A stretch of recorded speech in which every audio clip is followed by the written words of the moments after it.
Hey everybody, welcome back to The Stuff of Legend. My name is D-Lo, and I've got another video for you today. I'm coming to you guys from my bunker where I am quarantined, not due to sickness, but just so that no one else will get sick, as most of the rest of the world is doing. So I wanted to bring you guys a couple of interesting articles I found that kind of tie into that. I know everyone's kind of speculating, and people like myself who typically would be going to work every single day are told to either quote work from home, or there's not much to do, so you just what do? You conspiratize, or you theorize about what might be happening. So I want to try to not go insane, so I'm going to talk to you guys about some very interesting possible coincidences, but then also what the heck is going on with the New Warriors. There's a really interesting video that I'll run past you guys. Hopefully my audio is okay on that. Bear with me, and let's go ahead and jump into this. Spider-Man PS4 predicted coronavirus. What the heck? And Marvel's New Warriors. I'll play a video on that and pause it and talk about it, comment about it. It's quite ridiculous, and I want to know your thoughts as well. Also, the bonus topic is Bob Iger stepped down along with over 200 CEOs. Just from January till now. Ridiculous. Mass exodus of company leaders, and I won't go over all of them, but I'll give you guys a few of them. Very, very odd, and it kind of ties into the movie industry too. So all right, let's not waste any more time. I wanted to talk with you guys about this. If you guys haven't already played Spider-Man on PS4, it's one of the best games you could probably play on the PS4. No doubt, it's one of the best. Smooth gameplay, beautiful graphics, wonderful storyline. If you were to play through and watch it from the perspective of a Spider-Man story, it's probably the best Spider-Man story ever told. It's amazing. No pun intended. It's quite literally amazing. So that being said, I haven't played it since it came out, and I beat it quite fast. I beat it twice even. And for some reason, when all this is going down with the coronavirus and all that stuff, I wasn't thinking about the game, but I saw this article, and it made me think, oh my gosh. And I can't wait to show this to you guys. So I'll go ahead and cut over to this one right here. Let me see. I'm going to bring an adjustment here. Okay, there we go. So I think we're ready. Let's go ahead and read this, guys. Very fascinating. It says, Marvel Spider-Man PS4 fans see eerie detail in new light after coronavirus. So let's go ahead and jump into this article. Marvel Spider-Man fans on PS4 are seeing one of the game's eerie details in new light after coronavirus. As you may know, the PS4 exclusive takes place in New York City, or Manhattan to be more specific. And unfortunately for New Yorkers, New York City has been hit harder by the coronavirus than any other American city so far. As you would expect, this realization isn't lost on players playing the 2018 game. Spoilers for Spider-Man PS4 ahead. If you haven't played it, this is going to spoil it for you a little bit, but you had your chance. So here we go. Towards the end of Marvel's Spider-Man, Dr. Octopus unleashes a deadly virus on New York City dubbed Devil's Breath, aka Devil's Breath, which causes the city to go on. And by the way, that wasn't a real cough. I'm not sick. Caused the city to go on lockdown, and also and allows the Sinister Six to terrorize Manhattan. At this point in the game, there's some updates made to the city. One of these updates is the addition of a New York City municipal authority health warning that cautions residents to stay inside and avoid contact with others. Does that sound familiar to you guys? I mean, it's quite literally what we're experiencing right now with the social distancing, all of the social distancing mandates, and in some places there's talk right now of quarantine. That is not a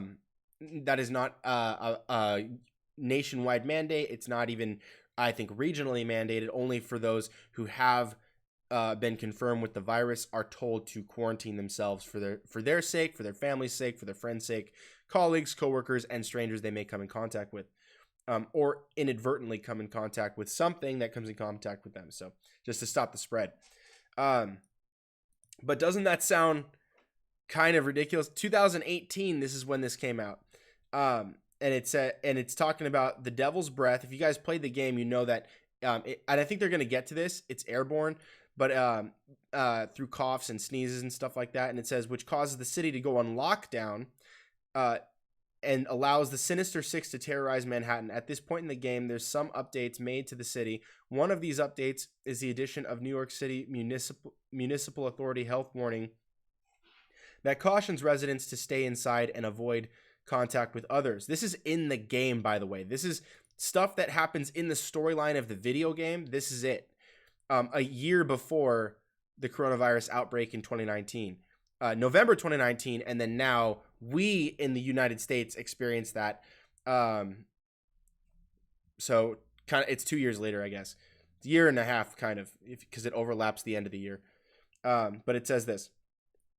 Because not only is the virus highly contagious in the game, but symptoms may not be evident.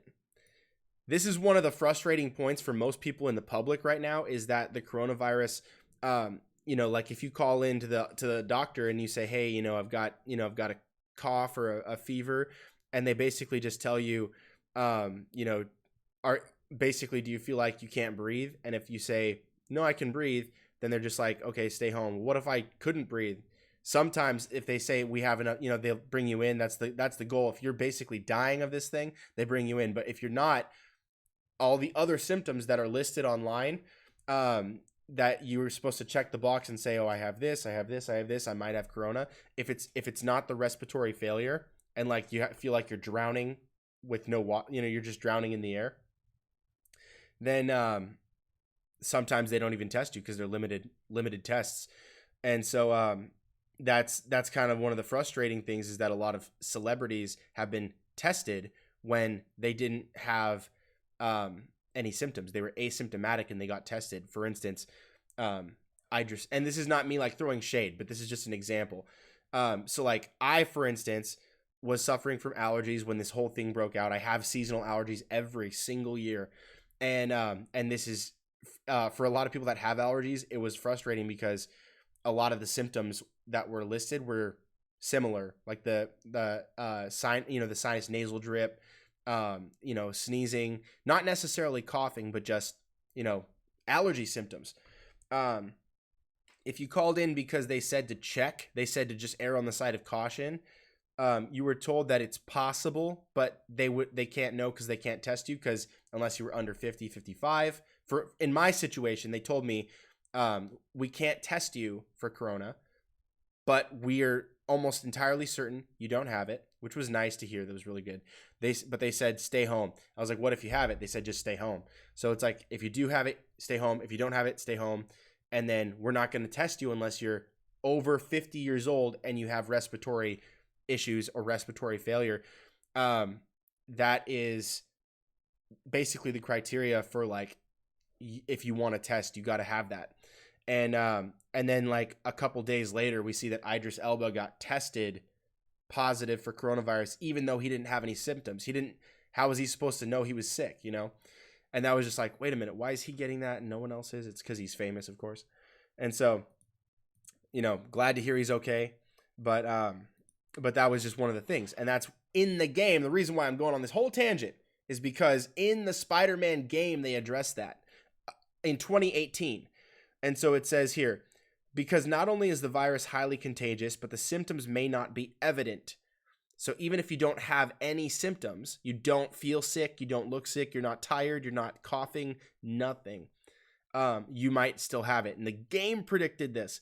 And then it said, if you're experiencing any flu-like symptoms, you're supposed to contact the quarantine hotline immediately. Does that sound familiar? It absolutely flipping does. It's the same scenario. And then it says, well, thanks to the coronavirus, it's not far from the current reality of New York City.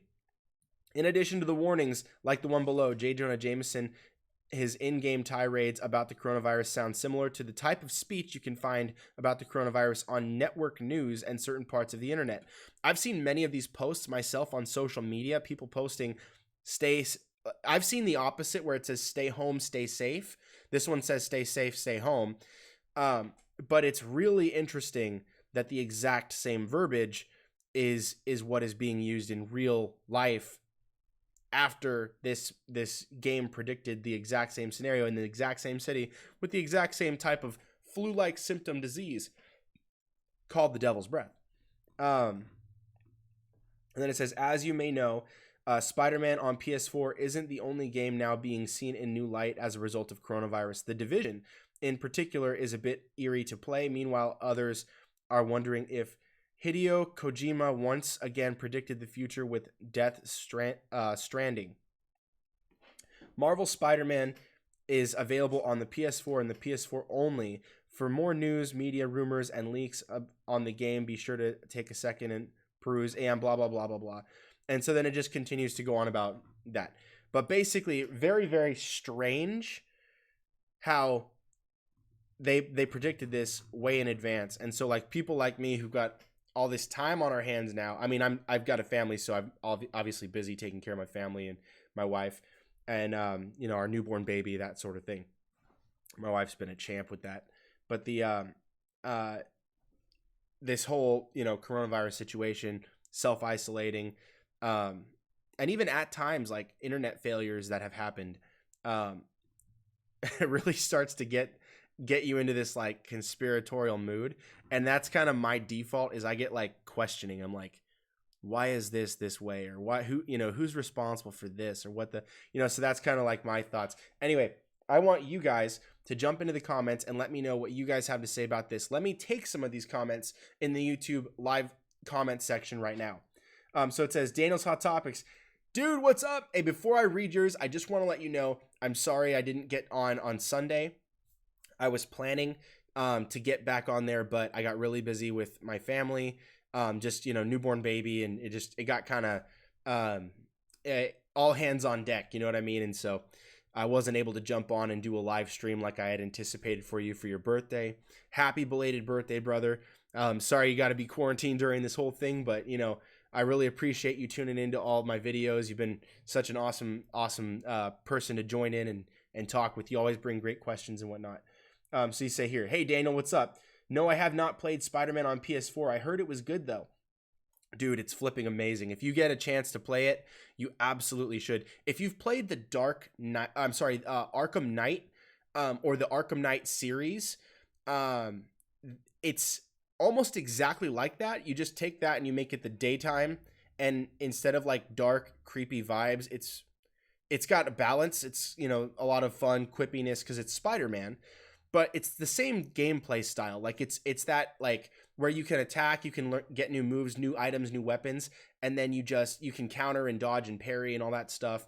But it works really well because a lot of people pointed out in the Arkham series, which is a best-selling game series, that Batman, his head would kind of like flash, like he was noticing a punch coming whenever someone was about to hit you, and you have to be quick and push the counter button or the dodge button or whatever. That kind of functions like a spider sense in the Batman game. So in the Spider-Man game, it's completely relevant. It's completely perfect and makes total sense. The web swinging is almost therapeutic. It's so fun. And it kind of like, if you have vibration on your controller, like it vibrates with the G-force of the swing. It's kind of like, it's really fun little like trick for the viewer and the player, but it's fun. It's all kinds of fun, man. You should totally get it. Best storyline for Spider-Man I've experienced probably ever. It's amazing.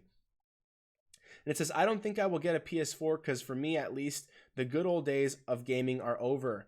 I miss the GameCube days of the early 2000s, and I miss Luigi's Mansion, Metroid Prime, Batman Vengeance. Heck yeah, dude. Okay, so GameCube is unequivocally, in my opinion, the best game console of all time. It was designed for couch play. It was designed so that you and your siblings, or in this case, now that we're all grown-ups, us and our wives, or us and our kids, or us and whoever, anyone that's in the room with you, which is the best gaming experience, can have fun together. Mario Party, Mario Kart Double Dash, Super Smash Brothers Melee, you know, and then again, wonderful single-player games as well, like Metroid Prime, and then there was a Star Fox game where the story mode was single-player, but it had a really fun multiplayer as well. Star Fox Adventure, I think it was. Tons of awesome games for the GameCube. Best console of all time. And it never I mean, some people, I knew a couple people who broke theirs, but it was like they dropped it a few times. I had dropped mine a couple of times, but the machine never stopped working perfectly. Like, it was awesome. Best console of all time. And then he goes on to say, Daniel's Hot Topic says, Scooby-Doo Night of 101 Frights, Scooby-Doo Mystery, Mayhem, Star Fox Adventure, Star Fox Assault, Sam Raimi, Spider-Man, the game 1, 2, and 3. Absolutely. The Sam Raimi Spider-Man games, I believe I had those on the PlayStation 2, if I'm not mistaken, but those were so legit. In the first Spider-Man, you could unlock playing as Green Goblin. It's not like an open world map in the first Spider-Man game, but you could play a couple of missions as the Green Goblin on his glider. It was so much fun. I love that. I love those games. You're absolutely right. I couldn't agree with you more on those. So, but I would say, if you can find a PlayStation 4 for cheap, you should totally get one, if for no other reason, just for Spider-Man on PS4. It is so much flipping fun. And then he says, also PS2 was great as well. Dragon Ball, Budokai.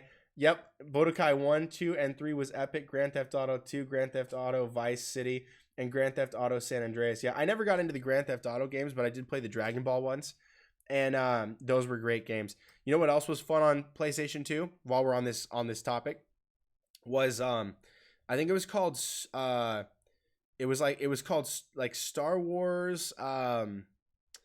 It was basically the Clone Wars. Like, you were playing in the Clone Wars, but you were in these tanks. And I can't remember if it was called Conquest or like Assault or something, but it was the funnest game. Me and my brother played that for probably a year straight. It was amazing. And then obviously more games are coming out. Gosh, I love that. I love that console. But I'm with you, man. I think the days for me of video game play are not entirely over, but like, I don't consider myself a gamer anymore. Like, I played the Marvel Ultimate Alliance 3 on the Switch. I bought the Switch for that game. Because there was no way I was not going to have that game. And Super Smash Bros. That's also a good one. But for me, the days of like, I'm a gamer, I'm gaming all the time, it's not a thing really, unless there's a very specific thing I'm trying to play. And usually it's a story mode thing, because, you know, I used to play with the homies on the couch, and everyone wants to play online. It's just not the same. It doesn't feel good. Unless it's like World of Warcraft. I could play that online. But I don't, because I have a family and I don't have the time. All right. Anyways, next topic. So, you guys tell me what you guys loved about this game. Are you guys like, holy cow, I didn't put that together. I didn't think about the virus, devil's breath, coronavirus, that sort of thing. The correlations there. What's your favorite game console while we're on that topic? And let's move on to the next subject for today. The next subject for today is Marvel's New Warriors. And I have to say, I am extremely disappointed with where this looks like it's going. First of all, some of the opening comments to me, I think, are really, really weird. Like, especially for a comic book writer, it's odd. It's really strange. And especially given that comic book writer's line of work. So this trailer that was put out recently by Marvel's New Warriors, just take a look at the bottom of the screen there, where it shows the dislikes and the likes. There's 3.7 thousand likes and 175,000 dislikes. People do not like where this is going. And I'm one of those people. So I'll be upfront right out of the gate. I'll try to talk through it, you know, without getting too hardcore about it, you know what I mean? If you want to get hardcore about it, you can talk with me in the comments. I'll hit you up there, but for the sake of everyone watching, let's just go through this. I'm going to turn up the audio for this trailer. Hopefully you guys can hear it. And do let me know if you guys think you can hear this or not, because that helps me if we can adjust this in the live, so I don't have to re-record this or deal with it. Daniel Kibblesmith, I think, is the name of the guy. If I'm not mistaken, Daniel Kibblesmith is the guy that's talks through this video, narrates it, that wrote this story, and it's a doozy. So let's go. I'm gonna pause it kind of frequently so we can just take it piece by piece. Oh, and keep in mind, I think this might have something to do with why the Marvel New Warriors TV show got canned back in, I think it was late 2017, early 2018 or something like that. It just disappeared. And I was following it at the time, and then there was no news whatsoever. But if you hit up the actors that were in the show, they already recorded parts of the show. I think they recorded the whole show for season 1, I think it was, for Freeform. But then Freeform dropped them, and then ABC said they were going to pick them up, and then they didn't. And then it was like, it just got caught in limbo. It just disappeared. But yeah, let's check this out.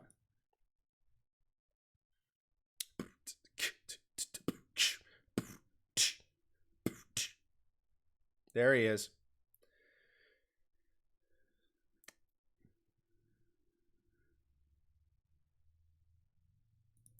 That's the original New Warriors. Okay, so this is not the one we're talking about right now. The one we're talking about, he's going to explain in a second, are the underlings coming up underneath these New Warriors. And these New Warriors are supposed to be people that are kind of like young, and in their story arc throughout the years, they stay young, they don't age. I don't know if that was intentional or it's just like, it's a comic, they're the kids, they're supposed to be the kids, let's keep them the kids. Kind of like how The Simpsons does it, where they just ignore aging altogether. In this case, this takes it to the next level where the New Warriors are now the older New Warriors, and the new Warriors are these new underlings we're about to meet. And it's, yeah, I'll just let you get there.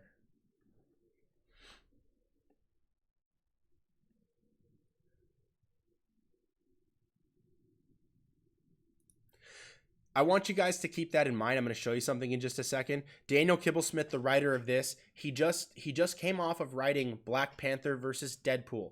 Okay, and I'll show you that so you don't have to take my word for it. You can actually see that, and I linked it in the description of this video so you can see that for yourself. I linked the Google search so you can see Daniel Kibblesmith's work. He said he was kind of intimidated by these characters growing up. He didn't really connect with them, and one of the reasons is because he felt intimidated by Night Thrasher having blades, even though clearly his enemies have blades. Like, he's kind of a ninja. His enemies are also ninjas. He has a blade on his wrist. He uses weapons, and he was like, I just didn't like that. I was intimidated by that. I want you to keep that in mind for a second, because that's going to tie into something that is completely hypocritical, not only to where he's coming from off of his previous work, but also what he just did and what he's trying to promote to us right now. That's a weird comment too. Nova was really buff. Look at the shoulders on this guy. Is that North Star? I can't tell who that is. It looks like it might be North Star following Namorita here, but and I could be wrong on that, so don't quote me on that one. But basically, look at the muscles on every comic book character ever.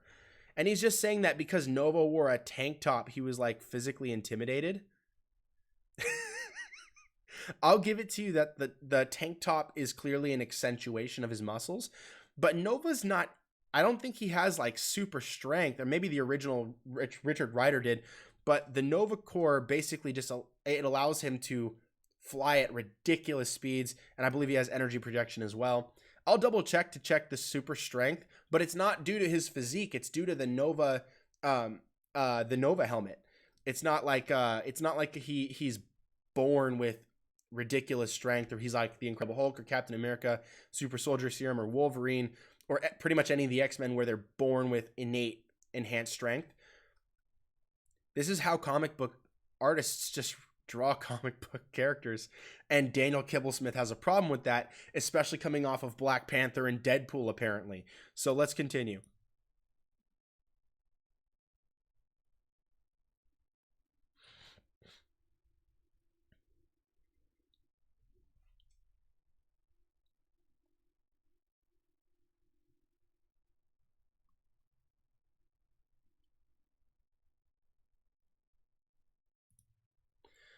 Right here. I mean, I'm not the one like conspiratizing and telling you guys that he worked on this other thing, go check it out. It's like he's telling you in the video he just finished working on Deadpool versus Black Panther. You know, there's blades on every single finger of Black Panther. They're ripped out of their mind.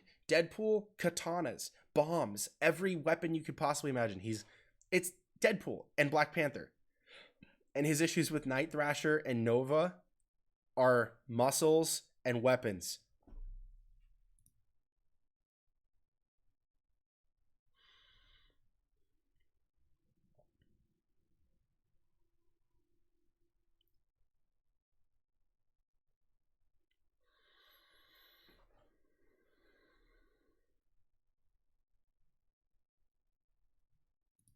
Take a gander at this.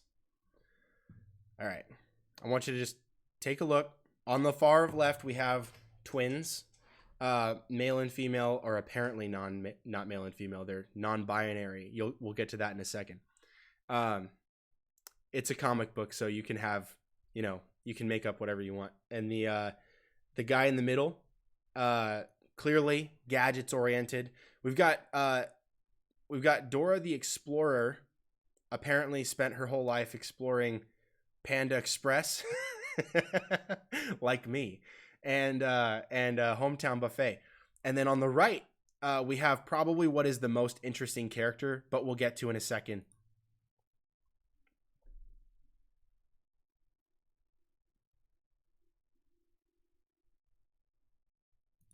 So the whole point of this new Warriors is that these kids are rebels because it's illegal to be a hero or a vigilante under the age of 21. But a vigilante is already a hero that is not operating within the confines of the law. Like, it's already, vigilantism is already not legal. Under 21, like it's like getting pulled over while driving and you're drunk, and the person and the officer driving, or the officer that pulls you over is like, hey, you're drunk? And they're like, yeah. And he's like, okay, I'm going to let you go. Wait a minute. Are you underage? It's like, you're drunk driving. That's already a crime. You know what I mean? So he's like saying they're vigilantes, which is already against the law. And then to be under 21 is also illegal, but they're rebels for this, and it's like, it's just odd. It's kind of funny.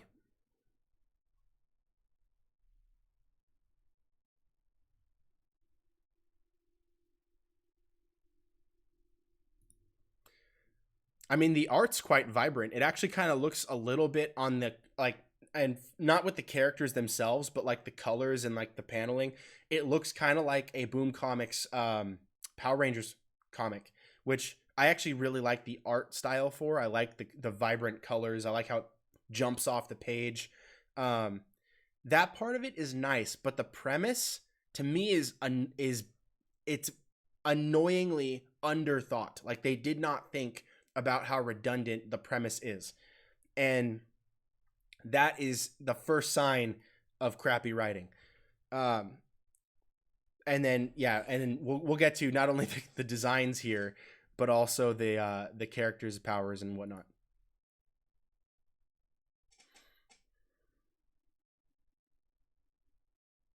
Mm-hmm.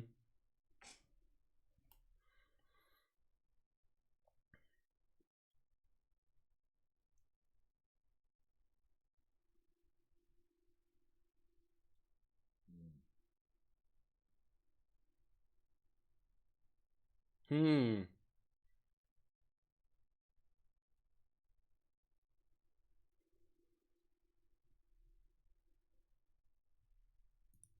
Okay, I'm gonna stop there because we're gonna take this piece by piece. So first up, we're talking about uh, Dora the Explorer here. We're talking about Trailblazer. Again, she's a normie. She's not super. She inherited a special magic backpack from her grandfather. I can't tell if she's supposed to be. She looks like she's supposed to be Native American, but she is so on the. She's ethnically ambiguous. Like, for instance, if you were to look at me and you try to take a look at what I look like, you probably would not guess, unless you've been following my channel and you know me personally, or I've said like what I've said in the past. You would probably not guess. People never guess my ethnicity correctly. And I'm not talking about like 12 generations ago, 5 generations. I'm talking about my dad. I'm talking about who my dad is. You wouldn't guess, but This picture here is also ethnically ambiguous. You can't really tell. Is it supposed to be Mexican? Is it supposed to be like Native American? Is it supposed to be Middle Eastern? Is it supposed to be like Asian? Like, it's hard to pin down. It looks so in the middle of what it could be. And because he doesn't clarify here, we don't really know. I would guess that this is supposed to be a Native American character, because that would give it kind of like a backdoor entrance into being like Hispanic, Latina. That whole subgenre is kind of in the same ballpark as Native American, although there's historical complications that separate the two. And I know this because my dad is Native American, so you might not have guessed that from me. My mom is super white. I came out super white, but that's what I am, and you can't barely tell because I'm kind of like neutrally kind of look. Not a lot of distinct features. And so in this situation, I guess it's kind of similar. Hard to tell. Maybe they will clarify her ethnicity in the comic. I'm not going to read it. But you absolutely should, and tell me how it goes. It's just funny. Like, it's so close to Dora the Explorer. Like, hola, mi nombre es Dora. And then she takes the backpack and she's on the journey. Trailblazer. It's Dora. So they have Super Dora, but she's not powered. It's the backpack. The backpack is the power. And she gets shoehorned into superheroism because she kind of helped out Night Thrasher while Night Thrasher was on a mission. Like, she just happened to be there, and then like the cops came, and then she's like, no, I gotta run with you. And now she's a vigilante. She's registered or whatever. But yeah, so it's odd. I'm not gonna knock the origin, but the design is really close to Dora the Explorer.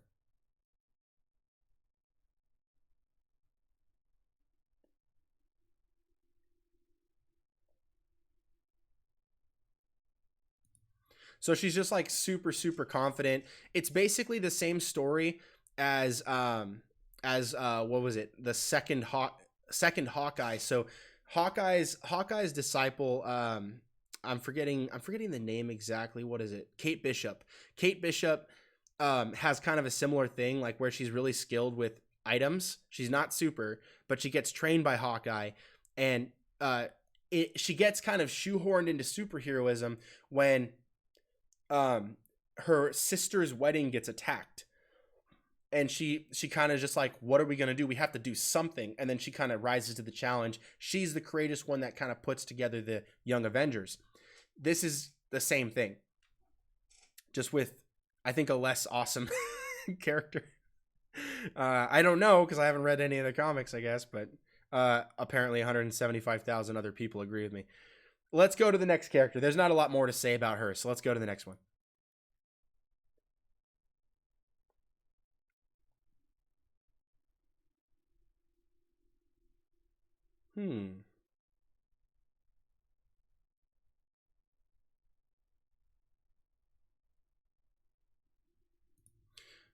Okay, let me just stop there, and we'll talk about this for just a second before he continues on to what the name means. So the origin of this character, screen time. Basically, he's taking the name that is supposed to usually be derogatory to describe this character who's basically, I don't know if you guys have seen Chuck. If you guys have watched the series Chuck, he's just a nerd herd guy, basically like a Best Buy Geek Squad type of dude. And he opens up this video file sent to him from someone that's supposed to be dead, his old friend, who's working for the CIA. There's a computer program called the Intersect, and he opens that, and it flashes a billion images into his mind, and he basically gets data stored in the back of his mind. So if he sees a criminal, if he sees a logo or something that is tied to CIA files, he flashes, he's like, and then he gets mind dumped all of this data, flashbacks of that information from the CIA hard drive. He basically has a computer in his head. This is kind of the same idea where Chuck's father was the guy responsible for creating the Intersect. Spoiler alert, I guess. And in this situation, it's his. Did he say his grandfather? I think he said it was his grandfather's computer. Wait, hold on.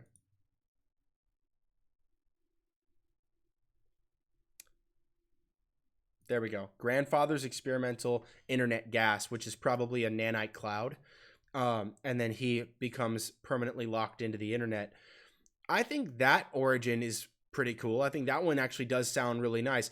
It would be interesting to see if Screen Time ends up just becoming like another version of Marvel's like Cyborg, for instance. It sounds to me like he's Cyborg. But I do like the design of this guy. This guy to me looks pretty cool. He's got kind of a Cyclops vibe, sort of mixed with who's that kid from the Teen Titans? Gizmo. he looks like Gizmo and Cyclops had a baby and it came out to be Screen Time. But now let's go ahead and talk about, for instance, the name and why it's so important to this author. I think this author's got some major daddy parent issues, and we're gonna talk about that in just a second. But we're gonna hear about this. I think he was bullied really hard and never ended up standing up for himself, so he's taking it out on Marvel comic readers. Let's go ahead and read this or listen.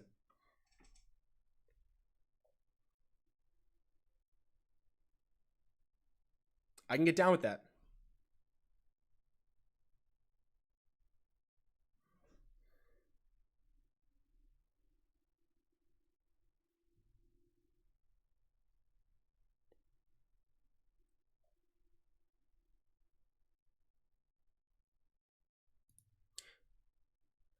This is the spoiler for the crappiest part of this video.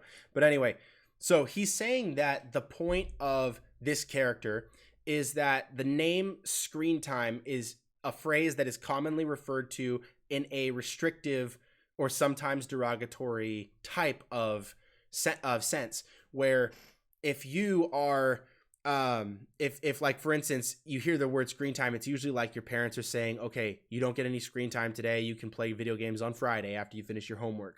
That's a restriction, that's a boundary. And the idea for Daniel Kibblesmith is that this character gets unlimited screen time all the time. It's basically like a rebel against your parents type of storyline. And you know, I mean, there's room for that, I guess.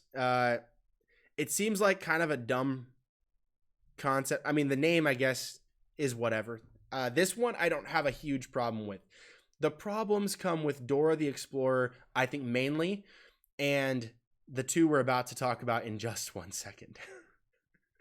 So, you know, if I have to rank all of these guys, I would suggest that probably Screen Time might be the best one. I would say he's probably the best, and then the one that we haven't gotten to, and then probably Dora, and then the next two we'll talk about in just 1 second.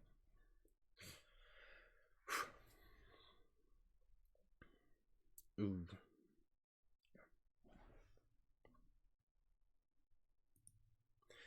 Okay. He's going to tell you guys right now that the idea for their names and their identities and everything to do with them is the same principle that was for Screen Time. The idea there is that he's named after something that, you know, is typically something restrictive that he then gets to own and become. The idea here with Snowflake and Safe Space. Oh man, this is okay. I try to keep my channel apolitical. I try not to get my political views tied into these videos, because that's not why people usually come here. That's not, you know, that's, I'm trying to have a good time. You're trying to have a good time. And what we like is the comics. What we like is the movies. We don't always like the same stuff. That's not the point of a movie. We get to talk and debate and discuss theories about certain things. You know, whatever it might, Snyder Cut, who knows.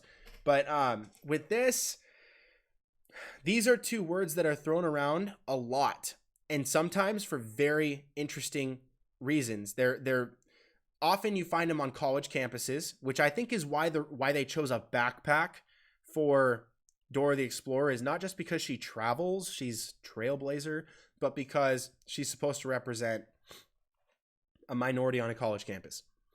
In this case, Snowflake and Safe Space, a snowflake is someone that has an emotional or intellectual meltdown because they cannot stand the heat of an ulterior opinion or a difference of opinion.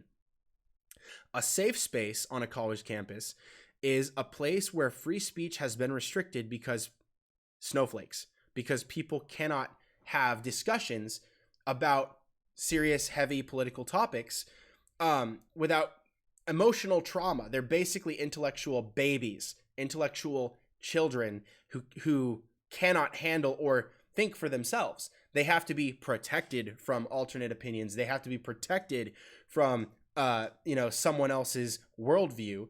And a safe space is a place where only one way of thinking is allowed. And you can't say anything that's contrary to that. You can't suggest anything contrary to that, because snowflakes will have a meltdown. They will melt. They can't handle the heat of a intellectual debate or a conversation or alternate opinion. They can't respect another person despite their disagreements. For instance, everyone is welcome on my channel. Everyone is welcome to discuss and comment. Leave a comment in the live video. Your comment, your opinion will become a part of the Stuff of Legend if you comment in the live. And that's something that I afford to you guys. I don't turn these off. I don't answer them in a separate video where I can cut and trim around them. None of that. You can ask anything you want because I encourage free speech. This is these two names represent the two principles that defy free speech. And you will find those primarily on college campuses where free speech is suppressed. So, Snowflake and Safe Space is what these guys are named after. And you can see the snowflake on one as their logo and a bubble around dots as the other. And let's get into the rest of this.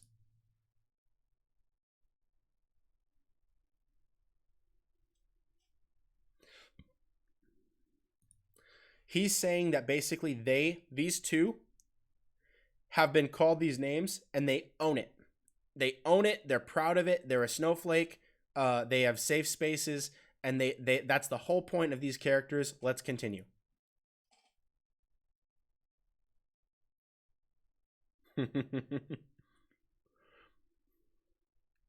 Hold up. This is a stereotypical jock. So he's saying, first of all, do you guys remember what Daniel Kibblesmith said about Nova in the beginning? Is that he was intimidated by Nova because of his muscles, because of his physique, because he was strong, because he was masculine. And in this case, he's saying, let's rewind it just a hair so you guys can hear this. What about this guy?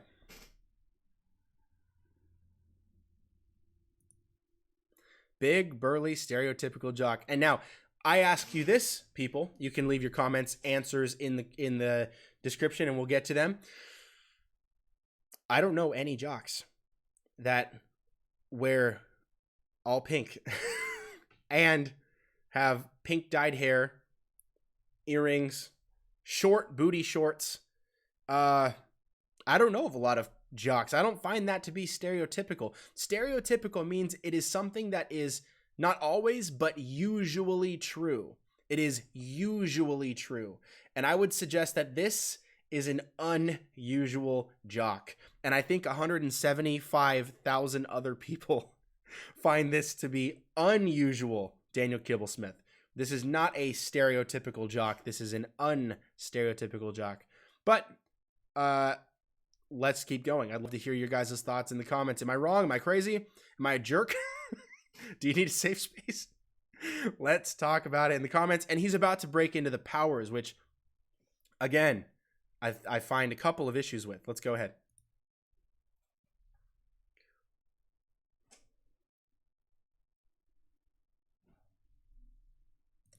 Did you catch that? So, safe space can create force fields like Invisible Woman, where she can protect herself or others. Except this guy can't protect himself. He can't create a force field unless there's multiple people. I would like to know how does his power activate? Where does he get his abilities? Because I would imagine that it would be kind of hard for his power to identify when to trigger all these buzzwords, when he's okay to use that power. How is his body receiving that signal? Is it a magical power?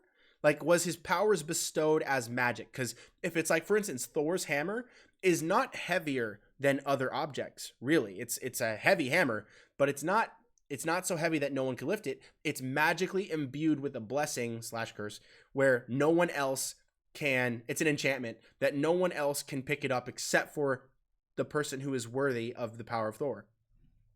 Mjolnir can only be picked up by Thor, not because of Thor's powers, but because of a magical enchantment that gets to skip logic. It gets to skip any kind of scientific backing. It's not really sci-fi. Now we're getting into the realm of fantasy.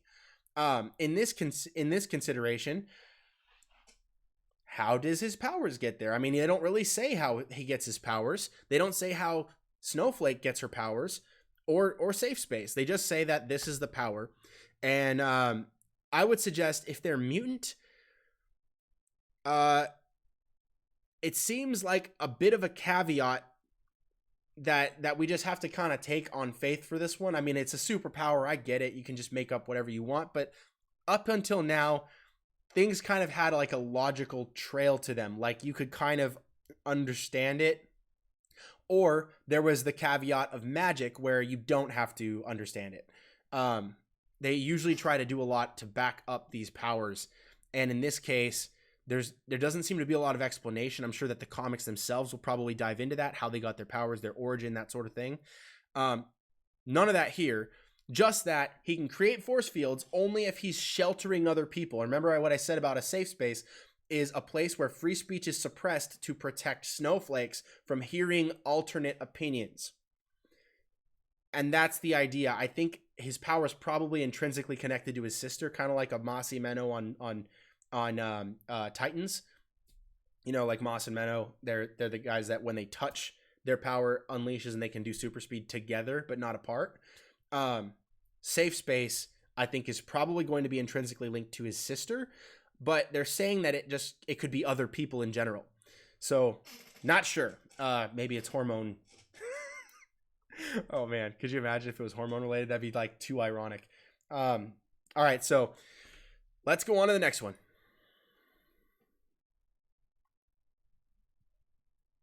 Only trigger. Oh wow. Snowflake is non-binary and goes by they them. It's not a girl, people. It's not a female. This is a non-binary. It's magic, guys. All right.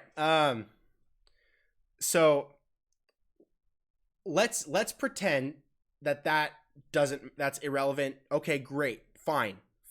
We'll give you that one. She's totally, she's non-binary. She's one of the 57 other genders out of the 59 apparent ones on Facebook that have not gotten the coronavirus yet. So far it's just been men and women. Not sure why it's not affecting any of the other 57 genders, but hey, more power to them. Glad they're all safe. With Snowflake, she is non-binary. They are non-binary. Pardon me. Doesn't identify as a she, but that's okay. We'll give it to her. Them. This is hard. Who cares? I'm sorry, guys. Give me a pass on this one because I'm not used to this garbage. But anyway. Crystallized snowflake shurikens. Yes. It's funny because he says in our culture, it is the word snowflake is not an actual reference to someone. Like if you look it up in the dictionary, it's a snowflake. It's crystallized ice that falls from the sky, in snow. It's snow. But in this situation, obviously in a cultural aspect, he's right. It is not just typically, it is exclusively in reference to people who cannot handle themselves around alternate opinions. They melt down, they scream, they riot, they stop, for instance, like speakers who have been hired to speak at college campuses. They go and they picket and they scream stupid chants and stuff because they cannot handle an alternate opinion on their college campus, and they demand safe spaces. That's what they do. That's a snowflake. And so he's referencing this here, saying she owns it, she's proud of it, and her power is that she can actually create ice shurikens. She can create snowflakes, but they are solid, like shurikens, aka weapons, aka the exact problem he said he had with Night Thrasher. He said in the beginning he didn't like Night Thrasher because of the blades he had on his wrist, right after he came off of doing Deadpool and Black Panther, also blade-wielding people. Black Panther's claws are blades. Vibranium, sharp enough to cut through basically anything, except for probably adamantium. And in this situation, he then goes ahead and creates a character with the same attributes as his problem he had with Nova, a buff, stereotypical jock in safe space, and then goes ahead and does the same thing he had a problem with Night Thrasher with this chick. She throws razor sharp, hard as ice shurikens. This guy doesn't make any sense. Daniel Kibblesmith, what are you talking about? Your whole premise, the whole beginning half of this movie should have been left off. You should have jumped straight to the characters so we wouldn't have any of this ammo you gave us to analyze your video.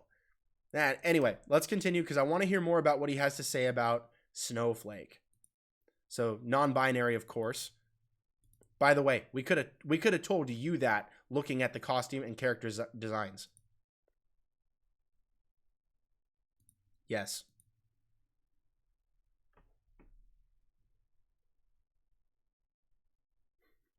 Sharp, like a blade coming out of Night Thrasher's wrists.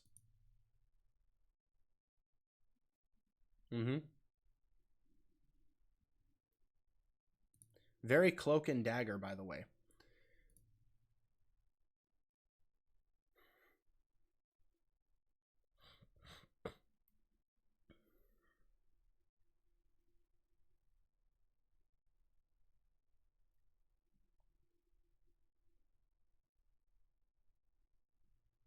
All right, I'm going to go ahead and jump right into this before he continues on. This character, the puns are a little much to take, but I will say I do enjoy the origin of this character. I think this character has maybe the best thought out origin of them all, except for the fact that he's like it's really punny. Like and I like some puns. I like me a good pun. I'm a father of 3. I like a good pun. But again, when you're coming off of the heels of like the entire team having really puntastic names, it's a lot to swallow. But I will say this is not the worst character. I like the Michael Morbius tie-in because that it continues to validate Michael Morbius. It actually takes a character we all know and love and says this character exists because this other character whose backstory involves saving the life of people by blood transfusion and that sort of thing, it created his own powers that way, had a life-saving blood transfusion that caused this guy to turn into basically kind of the same thing, but it saved his life. I can appreciate that. That actually does. It sounds pretty cool. I like that origin. I'm not knocking B Negative's origin whatsoever. I think that might be the most solid origin on the team. The name B Negative is clearly a reference to blood type.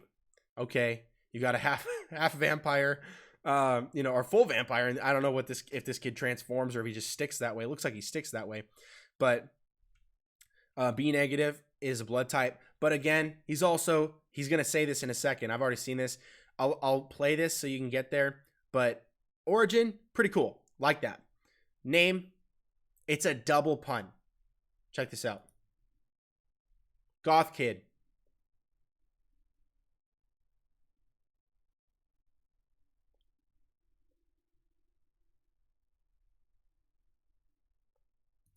It's interesting to me that he gave both of the men, or 2 out of 3 of the men on this team, the color pink as their dominant color, and made them both look wildly homosexual. Very interesting to me. One more thing I wanted to show you guys. I will jump back to this screen. We're not done on this video. Don't worry about that. But just a quick side note. Look at the far right of this screen. Maybe you can't see it at this moment. I'm going to pull it up this way. Can you guys see on the far right there? It says Santa's husband. So next to Quantum and Woody, he's done Lockjaw, he's done Valiant High, he's done Rugrats, C is for Chinooka or whatever. He's got Black Panther versus Deadpool, Loki, The God Who Fell. He's working on something called Princess Dinosaur. But on the far right, Santa's husband is one of those books he's done.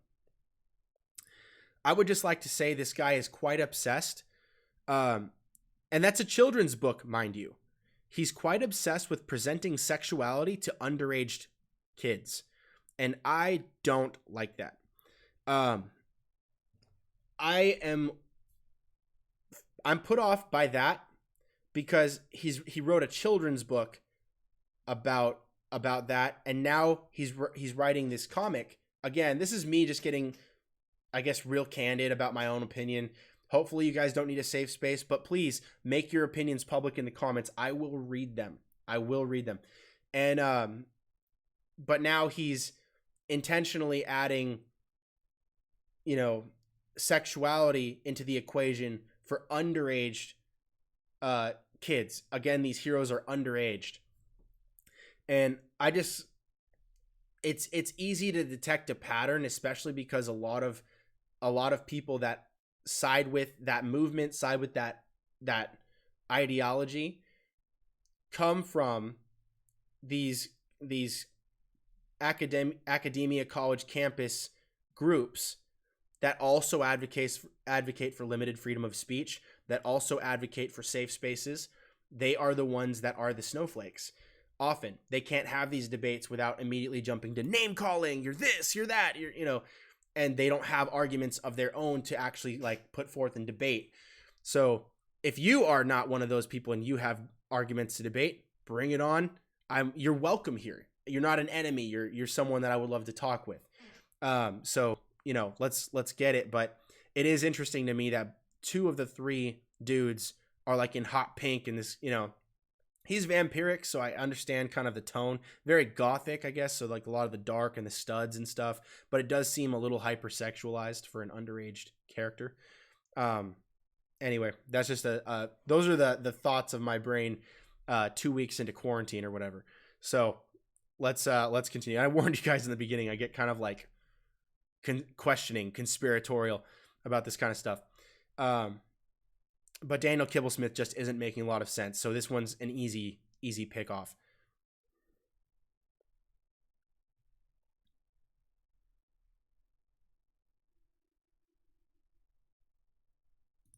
So that's another thing, is that he's encouraging youths to just own your bad attitude. Don't correct it. Don't be a better person. Don't respect other people.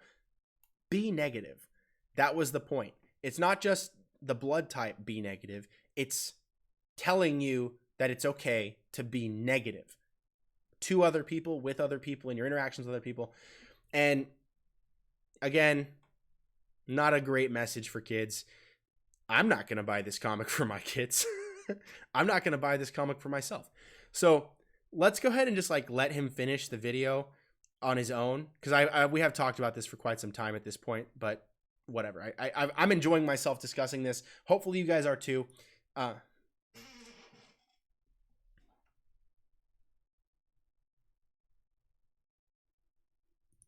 Probably not.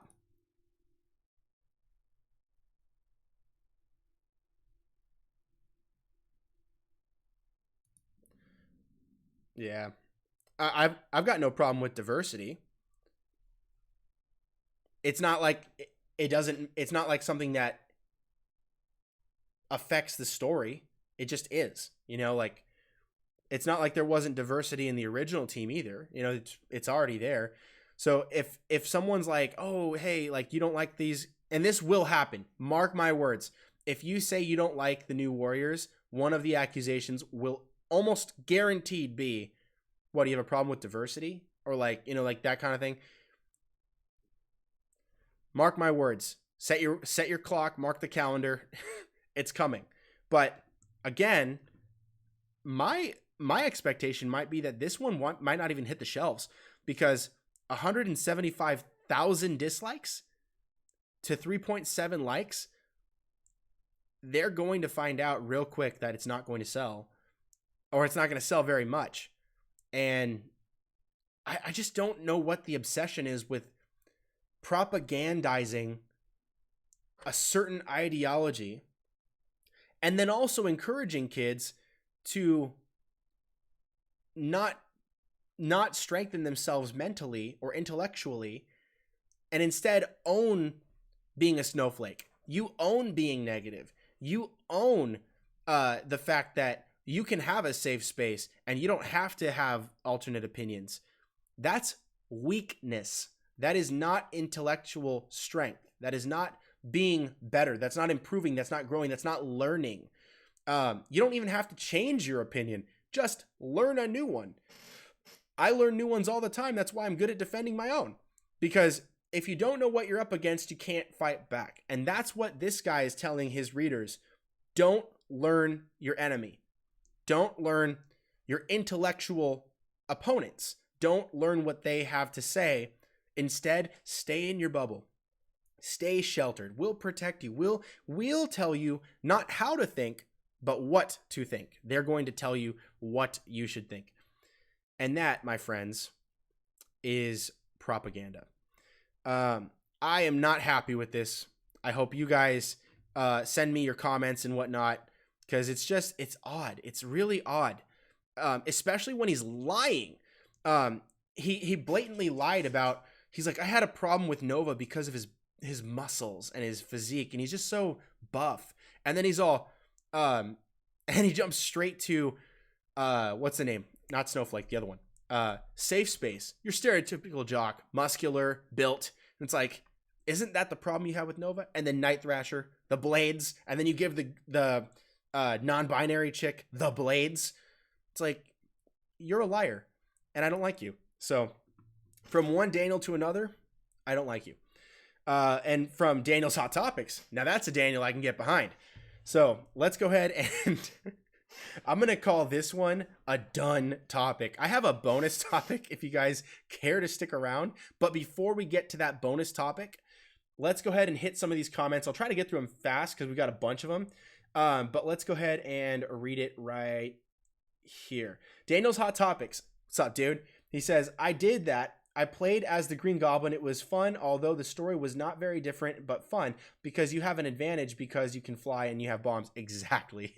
I mean, you get to play it like later in the, I think you have to beat the game first and then you get to play as that, but it is so much fun. You're absolutely right. And then it says also, when I was playing as Green Goblin and taking out thugs, the thugs is fun because when you are in the air, you throw bombs and the thugs are just waiting to get blown up and they just run around. Yeah, it's definitely like cheating. It pretty much is cheating, but it's just fun. Like the way that they did the animations and stuff, it just feels good. It feels like the movie. And that's my favorite. I think that might be my favorite comic book movie, is the first Spider-Man with Tobey Maguire. I love that movie so much. In part because of Willem Dafoe. And Green Goblin. So then it says, Doctor Strange and the Multiverse of Madness is on track to start filming in June. Hey, that's pretty cool. I'll check that out. I'll see if maybe I can do a topic on that. I'll find the articles that relate to that, and then I'll discuss that. A lot of talk is happening right now that a lot of this quarantine and self-quarantine, self-isolation is going to be done and over, hopefully, towards the end of April. We don't know for sure. I mean, it could drag out. It could be much later than that. But, you know, our president has been saying that he wants to get the economy back up and rolling as soon as possible, as soon as it's safe, of course. And they're doing their best to get things moving. So the date could change, but they're talking about possibly Resurrection Sunday or Easter Sunday being that day. And you know, I hope it is. I hope that we can get out as soon as possible and everyone's safe and it's not a risky thing, but it's the right thing to do and everyone gets back. So that's what I'm hoping. And then it says here, Sunday, March 29th, 2020, people are asking how long the COVID-19 quarantine will last. And I went to Dairy Queen and I got a grill burger meal, but all the chairs were on the tables and we can't dine in. But now it's all takeout and we can't even go to the restaurants. Yes. The mandate was that restaurants are essential because it's food providing and they want to keep that economy going. But what they have to do is basically say no one can eat in the restaurant. Like we went to Jamba Juice. We actually got a Jamba Juice, but what they do is they have you stand kind of close to the entrance and just order from there. And then we order from there and then we go back into our car and they bring it to your car and then you can just they just set it on the, I just said you could set it on the hood. They walked in and I got it off the hood and we did it that way. Like it was like totally legit. It's odd, but keep in mind, this is just temporary and it's hopefully going to help us, all be safe and healthy. So, and it looks like it is, from what I've heard. So Sunday, let me see. Oh, I read that one already.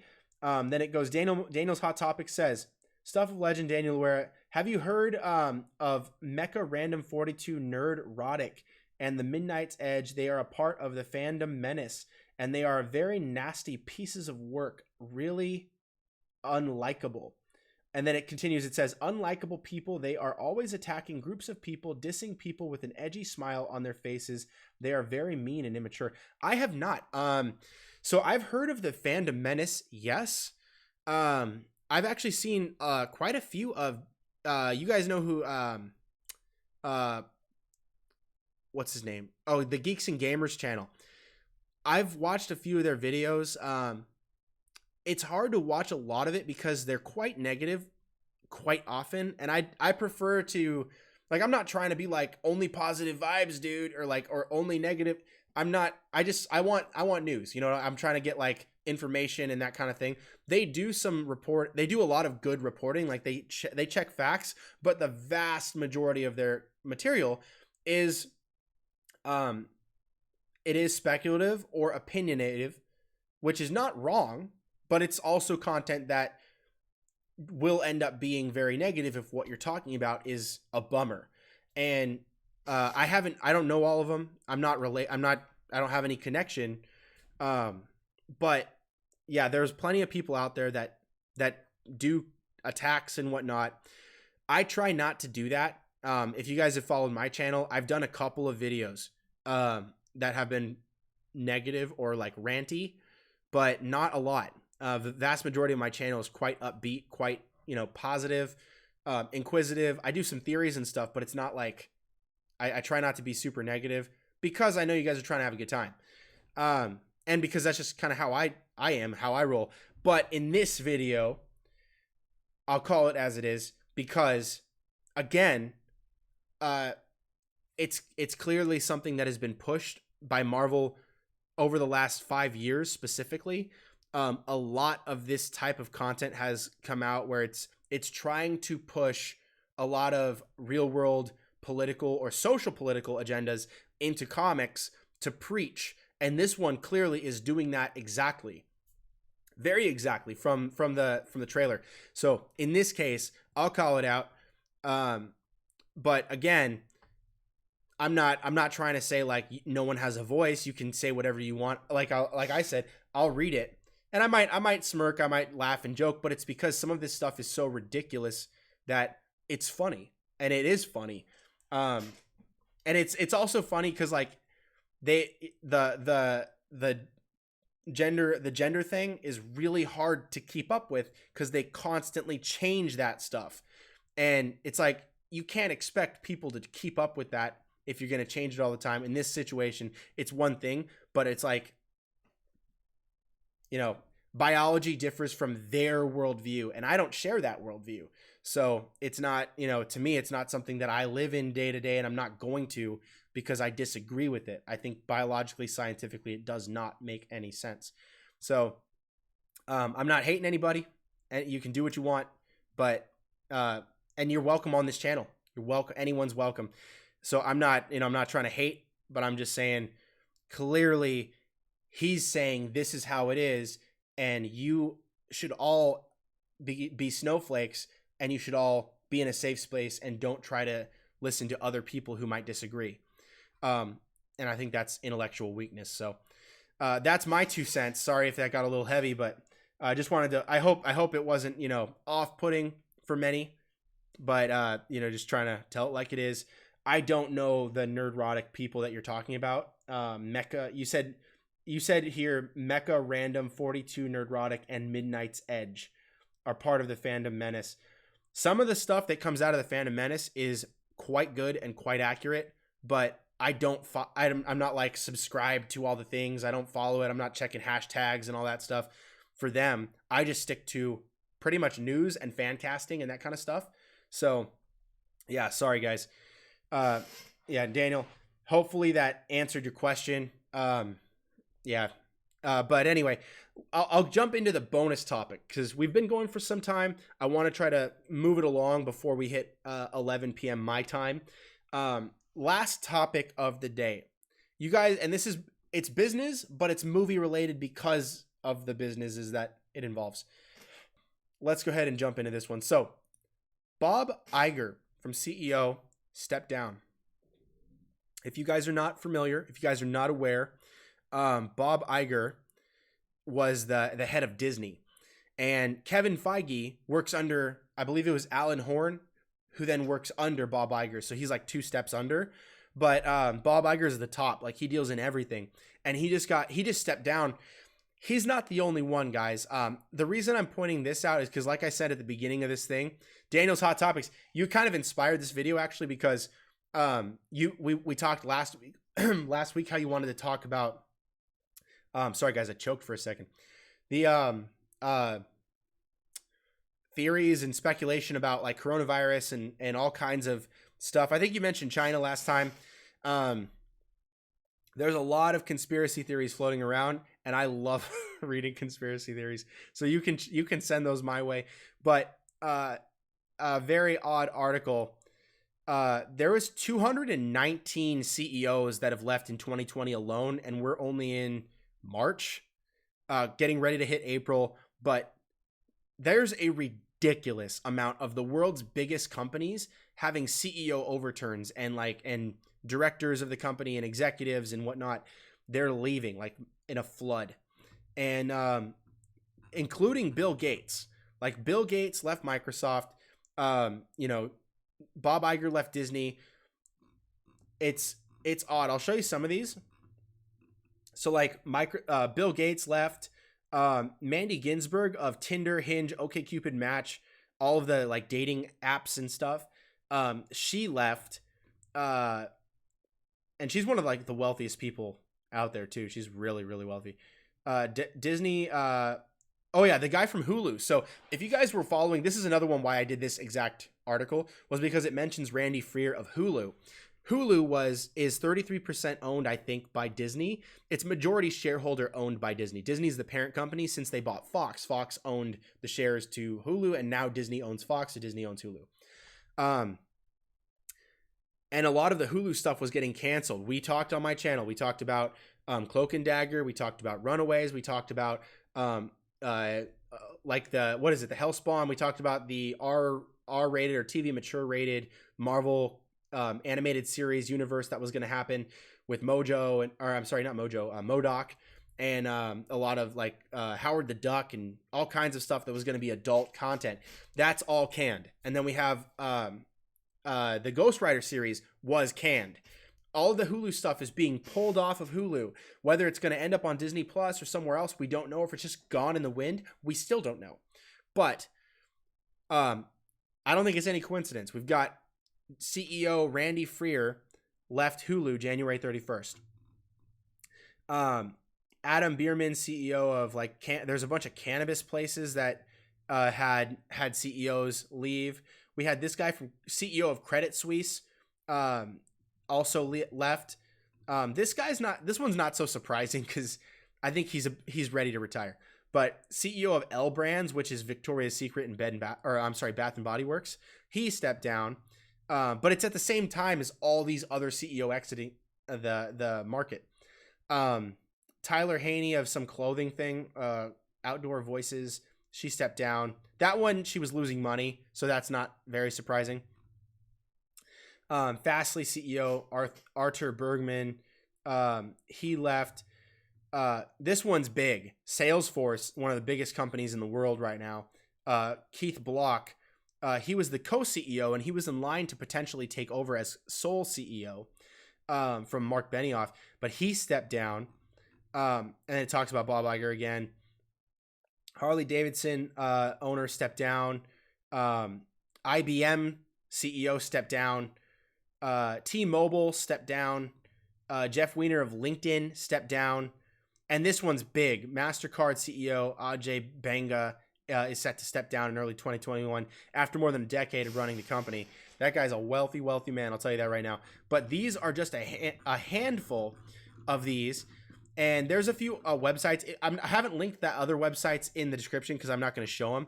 But there's some websites I can send you if you guys want to DM me about that and you want to know more about the CEOs stepping down. I will DM you that so you can find a list of the hundreds of CEOs that have stepped down since the beginning of the year. Shocking. Like shocking.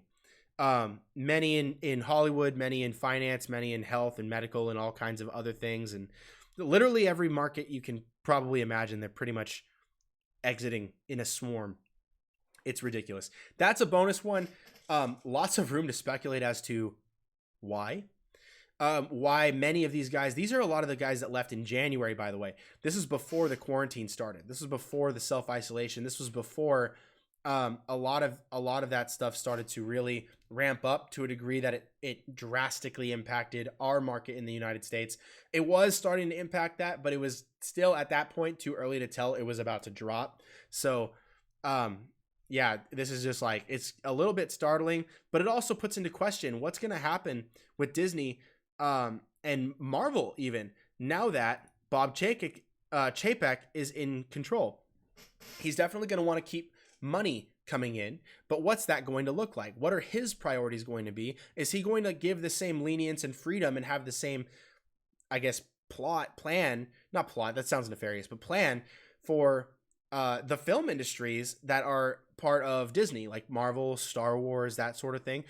We will see. Maybe Kathleen Kennedy is going to hit the chopping block like a lot of people have been speculating she might, due to, like the Rise of Skywalker, the sequel trilogy, all kinds of stuff, which I would love to talk with you guys about. But again, that's not the topic of this video. But let's go ahead. I'll cut it now. Let me just check to see if we have any more topics here. So we have one more from Daniel's Hot Topics. Says, my co-host Jacob, the Galaxy Man Show channel, contacted me a few days ago and he was sick with the flu. And he was scared he has the coronavirus and he is in self-isolation. Hey, man, I'll be praying for him. Basically, when I called the doctor from, this is my story. I didn't have it, is what they told me. But they told me the same thing would be the case if I had it, and even if I didn't. If I had it, but I was observing the flu-like symptoms, they just said stay home, like just be at home, because odds are you'll get through it. Since then, we have heard that Advil and ibuprofen are catastrophic. If your homeboy is sick, tell him do not, under any circumstances, take Advil or ibuprofen, because if you happen to have the coronavirus, not just the flu, Advil and ibuprofen have been shown to drastically, by up to a factor of 10 times, worsen the effects that the coronavirus has on regular flu-like symptoms, and then often it has shown to be potentially the one of the main common denominators of the people that have passed away, unfortunately, due to the coronavirus. So the vast majority, let me simplify this. The vast majority of people who died from the coronavirus had Advil or ibuprofen in their system. And they believe that it is inherently linked to the deaths, do not take ibuprofen or Advil if you think you might be getting sick. Stay off of those during this time. Take Tylenol instead. Tylenol has been said to be fine, but Advil and ibuprofen do not take. I would encourage everybody out there, don't take those. Switch to Tylenol or something else. Don't take those because those have been linked. They've been accused of being something that might be triggering that. And there's articles out there I haven't studied myself, but I heard that and I saw a video from some doctors. Again, there's a lot of information. There's a lot of misinformation, but it's better to err on the side of caution. Don't take Advil. Don't take ibuprofen. Take Tylenol. And yeah, that's my 2 cents. Hopefully he's okay. I'll be praying for you, man. I've been doing a lot of praying, so I will be praying for him as well. You said his name was Jacob, so I'll keep him in prayer. Thanks for letting me know, bro. Tell him I said I hope he gets better soon, and I hope it's totally normal stuff. And it says, now they only allow 2 people at a time in Walmart. There is a long line outside waiting to get in, and I hear these things last for a year, so the COVID-19 quarantine may last till May 2021. Could you clarify your comment for me? I'm not sure if you're saying that the COVID-19 virus epidemic will last for another year, or if you're saying that quarantines last for another year. Because I don't think quarantines last that long. The sickness could be with us for another year. And it's odd, too, that they said that the coronavirus, COVID-19, will likely become seasonal, which is an odd comment to make. Because it sounds to me like, a regular, and I don't want to try to lower the, I don't want people to think I'm belittling this. These are just, I guess I'm just thinking out loud in response to your comment. The regular flu is seasonal. Colds are kind of seasonal. I guess maybe some, for me, they seem to be I seem to get them around the same time every year. So maybe it is seasonal. Maybe it's just my personal anecdotal experience, but a flu is regularly pretty annual for a lot of people. And the season of the flu is annual. So if coronavirus is annual, I'm guessing we'll have developed some sort of immunity to it after first exposure, which is what they say in the first place. Once you get it, you're basically cool, you're done. So I think it's going to taper off to a degree that it's no longer a threat. And so I'll just leave that there. I don't want to go too far down that rabbit trail. But anyway, I appreciate all the comments. This has been a really fun video to make. Lots of topics. I've linked everything down below so you can check out everything, even the Google searches that I did today. Like for instance, Bob Iger, Robert Allen Iger, Bob Chapek. If you want to look up the CEOs that are stepping down in 2020, there's 219 of them that have been listed on articles so far. There's actually more than that because it just keeps going. It's odd, very, very odd. Keep track of that. But and I did a video before, even before that. Randomly, the guy from Warner Bros. Not Warner Bros. DC Comics stepped down and left Jim Lee to be the sole guy, the main publisher. The main publisher guy stepped down randomly with no warning, and so that's all this stuff's happening at once, everywhere, pretty much every industry. So yeah, I'm gonna leave that there. We'll call it a day. But anyways, guys, thank you so much for joining. I really appreciate you guys. You guys are truly the best. And I do believe that we can hang out, we can talk about pretty much anything. If you will, this isn't a safe space because there's going to be intellectual debate. There's going to be difference of opinion, but I welcome that. I welcome difference of opinion. If you don't like Batman versus Superman, you're welcome. If you do like Batman versus Superman, you're welcome. If you have strong beliefs about the Snyder Cut, you're welcome. If you have strong beliefs that it doesn't exist, you're welcome. I want to be able to talk and hang out and discuss and theorize and shoot back and forth all the different theories and stuff that we have about everything. Everything is on the table. You can talk to me about anything here. And that means a lot to me that we can do that. So I really do appreciate that. Also, if you guys want to support my channel, I understand that we're kind of in a financial freeze right now, but you know, again, I am too. And, you know, got kids to feed. So if you guys want to help me out and support me financially, head on over to the link in the description down below at my tpublic.com shop, where you can buy t-shirts, you can buy mugs, all kinds of merch with like my logo, or you can get Power Rangers stuff as displayed in the bottom right. You can get all kinds of like Batman, Superman, favorite actors, that kind of stuff. I've got lots of designs and shirts that are ready to go. You can purchase them. They'll be mailed to you directly. And, it's great quality content. I've bought plenty of it myself. I think you guys will enjoy it, and it will support me in this channel. And that means a great deal in this time. So I appreciate that. If you guys also, you know, you want to support me, help me get to that 1,000 subscriber mark, hit the subscribe button, turn on notifications so you can be alerted right away when I go live next time. That way you won't miss a single thing, and you'll be able to join me like Daniel's Hot Topics here in the conversation, in the live, and you'll have a video with your topics and questions here on my show. Leave comments, leave likes, and share this with a friend. That way it'll help me get to that 1,000 subscriber mark so I can start making money on YouTube. That'd be great. Anyways, thank you guys. Appreciate it. You guys rock. And I will cut to the outro screen right now because it's time to go. Have a great night and stay safe and stay home. You guys are the best. Hey guys, D-Lo here. Thank you so much for watching. If you like this video, give it a thumbs up. And remember to share this video with all of your nerd friends. I know you got them, and you know who they are. Leave a comment below and let me know what you thought about this discussion. Let me know what you would like to see me do a video on next. Subscribe to the channel because you're a legend, and we have that in common. Also be sure to turn on notifications to be notified right away when I upload my next video, or so that you can be alerted when I go live next time. That way you'll never miss a thing. Check out the other videos on the channel so that we can have a discussion on all your favorite movies and TV topics. Thanks again for watching. Stay tuned for more right here on The Stuff of Legend.